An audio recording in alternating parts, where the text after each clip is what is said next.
हमारी संस्कृति, हमारे संस्कार सदा रहें हमारे साथ। सब्सक्राइब करें तिलक। अरे संभल के चलिए। और यदि संभला नहीं जाता तो क्या करें? तो मेरा सहारा लेकर चलिए। फिर आप ये तो नहीं कहेंगे कि एक लड़की ने एकांत का अनुचित लाभ उठाकर आपको सहारा देने पर विवश कर दिया? आप कहना क्या चाहती हैं?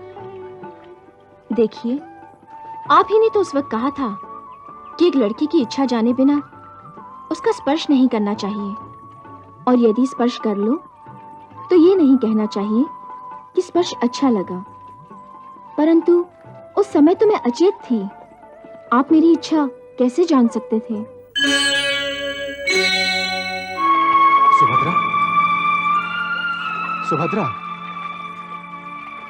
उठो सुभद्रा, सुभद्रा, सुभद्रा, सुभद्रा उठो, सुभद्रा, सुभद्रा उठो, सुभद्रा।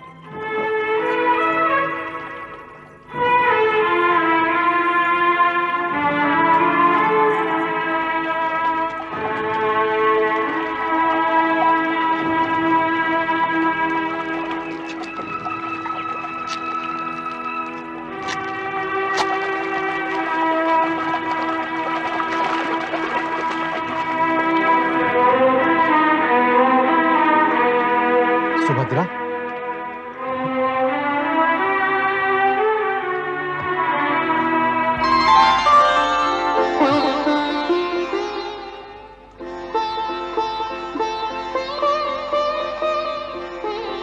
सुभद्रा, तुम ठीक तो हो?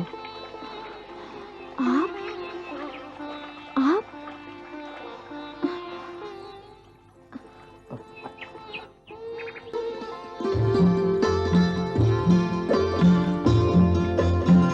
अभी लेटी रहो, नहीं तो चक्कर आ जाएगा।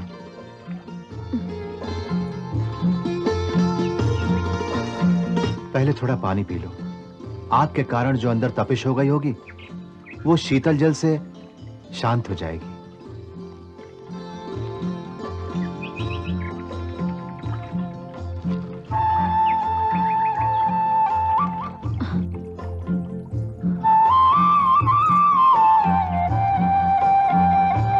मुझे यहाँ तक कौन लाया?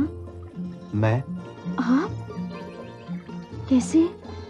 अपनी बाहों में उठाकर। बाहों में उठाकर? तो क्या मैं स्वयं नहीं? तुम अचेत थी, स्वयं कैसे आ सकती थी? मैंने आपको बहुत कष्ट दिया है, मुझे क्षमा करना। ये क्या कर रही हो सुभद्रा? मुझे कोई कष्ट नहीं हुआ, बल्कि मुझे अच्छा लगा तुम्हें बाहों में उठाकर यहां लाना।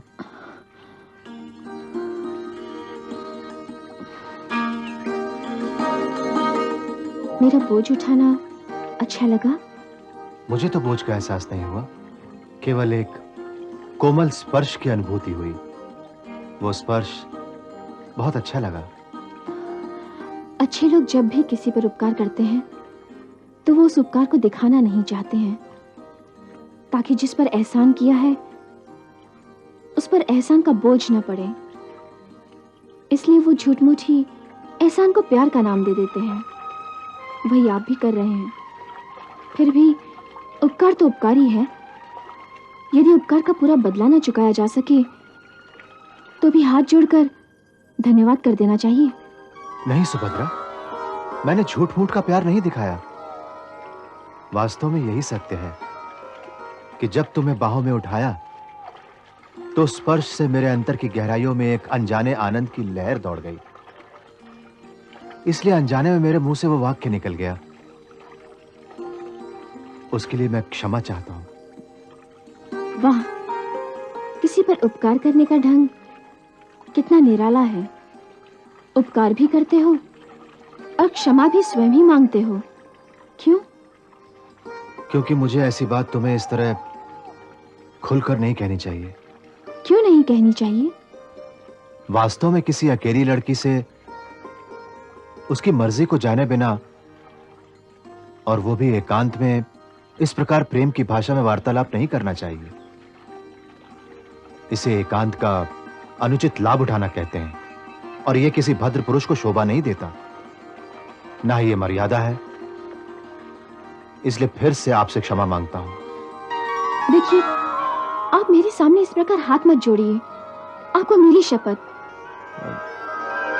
खोलिए, खोलिए अपना हाथ। अब आपने मेरे हाथ थाम रखे हैं। इस स्पर्श से यदि मुझे आंतरिक सुख मिले तो इसमें मेरा कोई दोष नहीं।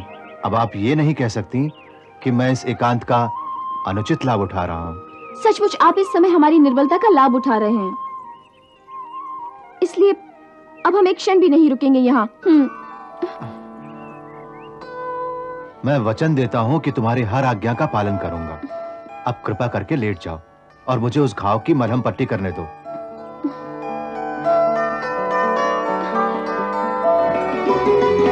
लाओ।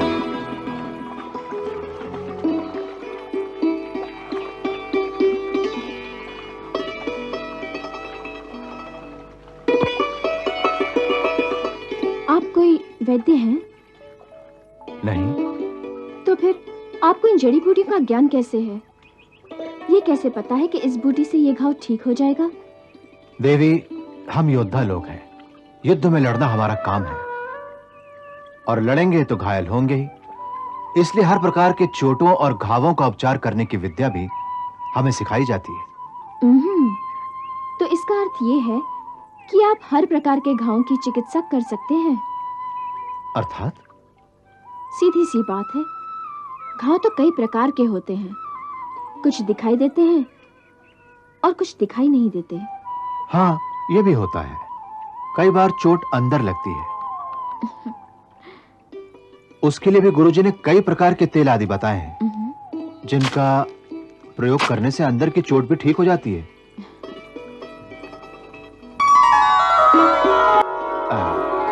लीजिए, अब आराम से उठिए। हाँ, आइए।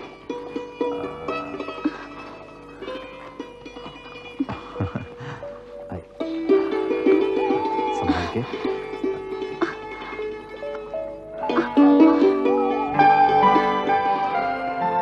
अरे संभल के चलिए। और यदि संभला नहीं जाता तो क्या करें? तो मेरा सहारा लेकर चलिए। फिर आप ये तो नहीं कहेंगे कि एक लड़की ने एकांत का अनुचित लाभ उठाकर आपको सहारा देने पर विवश कर दिया? आप कहना क्या चाहती हैं? देखिए, आप ही ने तो उस वक्त कहा था कि एक लड़की की इच्छा जाने बिना उसका स्पर्श नहीं करना चाहिए, और यदि स्पर्श कर लो तो ये नहीं कहना चाहिए कि स्पर्श अच्छा लगा। परंतु उस समय तो मैं अचेत थी। आप मेरी इच्छा कैसे जान सकते थे?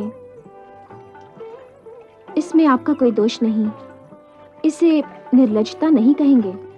जी हाँ। इसी प्रकार यदि मैं आपसे कहूं कि आप तो सचेत हैं, फिर भी आपकी इच्छा जाने बिना मेरा ये कहना कि आपका इस प्रकार मेरा उपचार करना मुझे बहुत अच्छा लगा, और आपके साथ इस तरह चलने में ये स्पर्श बड़ा मधुर लग रहा है, जिसे कहीं अंतर में मानस सागर में एक आनंद की लहर उठ रही है।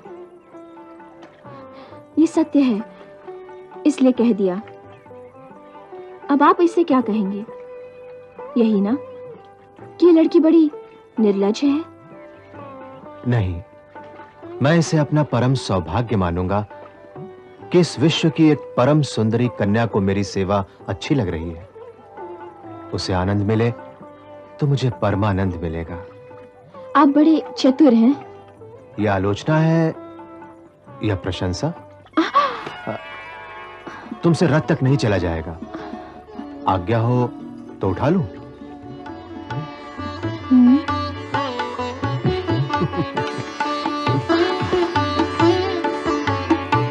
मेरे प्रश्न का उत्तर नहीं दिया। उस बात का क्या अर्थ था? उसका अर्थ था कि आप बहुत अच्छे हैं।